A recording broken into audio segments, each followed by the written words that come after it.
안녕하십니까, 문틀라TV입니다. 여권발 총선 악재가 또 터졌습니다. 상가 방문 때 손님이 적어서 편하시겠네, 벌어놓은 걸로 버티세요라는 등 연장 지르는 발언을 해 국민적 공분을 산 정세균 총리를 일방적으로 두둔한 민주당 대변인의 논평이 국민과 언론으로부터 호된 비판에 직면해 있습니다.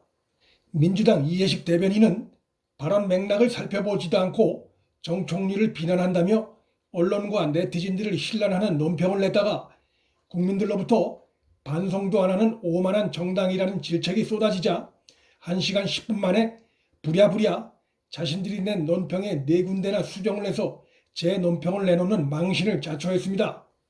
민주당의 일방적인 정세균 편들기 논평은 서민을 입에 달고 다니는 그들의 위선을 제대로 보여준 사례라 할 수 있습니다. 그런데 이번 사태에 대해 이낙연이 숟가락을 얹어 특유의 양다리 걸치기식 이미지 정치를 하다가 진중권 전 교수에 걸려 된통 혼나고 있습니다. 이낙연은 이번 사태가 자신한테 불똥이 튈까 우려했는지 일하다 보면 긴장이 느슨해지거나 크고 작은 실수를 하는 경우도 있지만이라며 당은 한없이 낮아지고 겸손해야 한다며 겉은 번지르한 논평을 내놨고 일부 언론들이 이에 대해 이낙연이 당을 질책했다고 기사 제목을 달았지만 그 발언의 속내용을 들여다보면 정세균이나 당의 정세균 편들기 논평을 비판하는 내용은 찾아볼 수가 없습니다. 진중권 전 교수는 이낙연 발언에 대해 사과는 없고 텅 빈 수사만 있다며 아주 우아하게 손을 씻었다, 그런 의미에서 매우 위선적이라고 혹평을 했습니다. 이낙연이 구렁이 담 넘어가는 식의 발언을 하는 것은 어제 오늘 일이 아니지만 이번에도 그런 식으로 자신에게 불똥이 튀는 것을 사전에 방지하기 위해 겉만 화려한 수사의 정치를 하다가 진중권 전 교수에 걸려 정세균과 함께 세트로 망신을 당하는 상황입니다. 정세균 총리를 둘러싼 구설수는 15일에도 계속됐습니다. 정 총리는 2주 동안 격리 생활을 마친 우한 교민들을 환송하기 위해 진천 국가공무원 인재개발원을 방문하면서 불과 10분 거리를 교통 통제를 한 사실이 드러나 또다시 빈축을 샀습니다. 논란이 일자 총리실이 안개가 짙게 끼어 사고 위험이 높아 안전 확보를 위해 부득이하게 교통협조가 이루어졌다고 해 오히려 논란을 더욱 키웠습니다. 안개가 낀 도로에서 총리 안전을 위해 다른 차량들 교통 통제를 했다는 것인데 이것이 과연 국민에게 봉사하는 고위공직자가 취할 자세가 맞느냐는 비판이 이어지고 있습니다. 안전을 위한다면 속도를 내선 안 되는 상황일 텐데 교통을 통제해놓고 안개 낀 도로에서 속도를 내고 달렸다는 것인지 총리실 해명은 설득력이 많이 떨어집니다.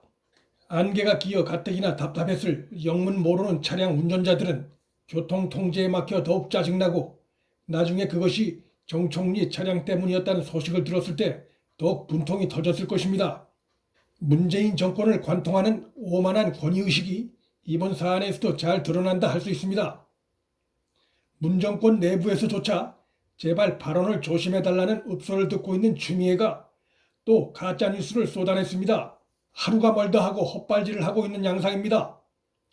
추미애가 검찰의 수사와 기소 분리를 검토하겠다며 또다시 현행법에 어긋나는 발언을 했다가 논란이 커지자 문무일 전 검찰총장도 수사와 기소 분리를 논의했다고 주장을 했는데 추미애의 이 발언도 사실이 아닌 것으로 드러났습니다. 오히려 문무일 전 총장은 국회 인사청문회 답변에서 수사와 기소는 성질상 분리할 수 없는 것으로 OECD 국가 등 검찰 제도를 두고 있는 대부분의 국가에서 검찰이 기소 기능과 함께 수사 기능도 보유하고 있다고 답변한 것이 밝혀졌습니다. 문무일 전 총장의 의도는 기소심의위원회 같은 자문제도를 두자는 의미였고 그것은 이미 시행 중에 있습니다.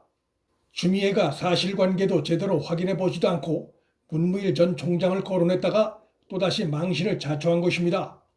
추미애의 이러한 행동은 문 정권이 검찰을 압박해 권력비리 수사 방해를 해온 행위를 유권자들에게 끊임없이 일깨워줄 뿐이어서 총선을 앞둔 집권여당에겐 악재가 살아 꿈틀거리게 하는 쪽으로 작용할 수밖에 없습니다.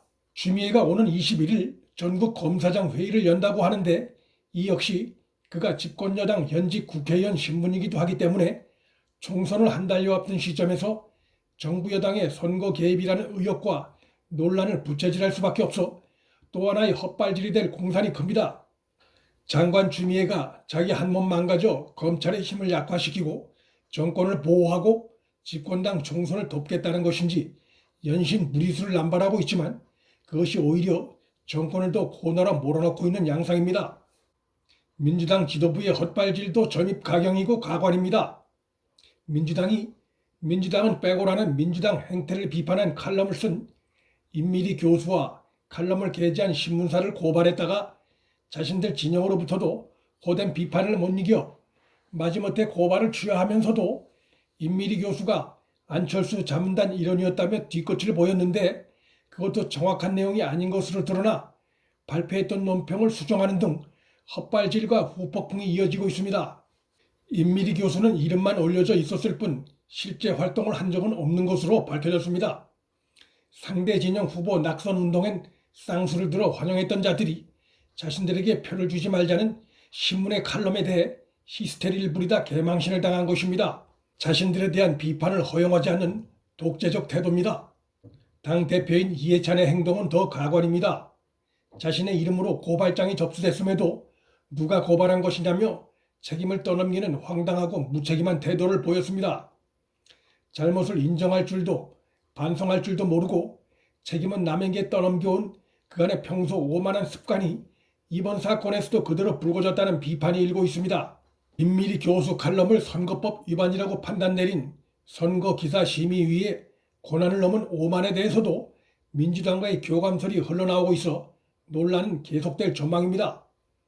즉 민주당이 추천한 심의위원 사이의 교감하에 심의가 이루어졌을 가능성이 있다는 것입니다.